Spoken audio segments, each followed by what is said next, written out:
এখানে বুরেট থেকে কিছুটা অ্যাসিড এখানে ঢেলে নিচ্ছি। বুরেটের মধ্যে দেওয়া আছে একটু অক্সালিক অ্যাসিড।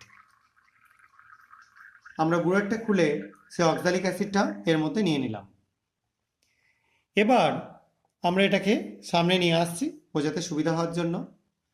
আর একটুখানি ডাইলিউট HCl আমি ঢেলে দিচ্ছি এটার মধ্যে।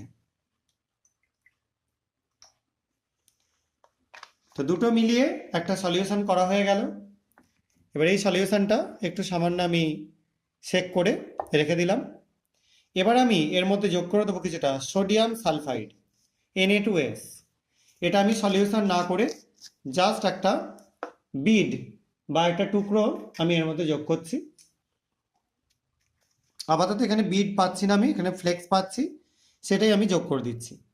দেখতে পাচ্ছ তোমরা, এটা একটু যোগ করলাম এবং যোগ করবার পর আমরা কিছুটা ওয়েট করব। এখানে Na2S যখন অ্যাসিডের সাথে রিয়াকশন করবে সে তৈরি করবে H2S গ্যাস।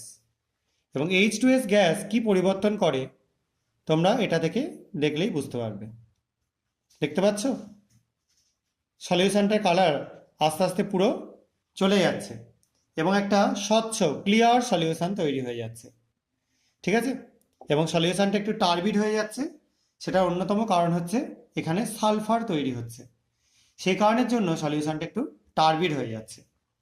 তো এটা একটা খুব ভালো রেডক্সের রিয়াকশন, যেখানে অ্যাসিডিক মিডিয়ামে পটাশিয়াম পার ম্যাঙ্গানেটে যখন আমরা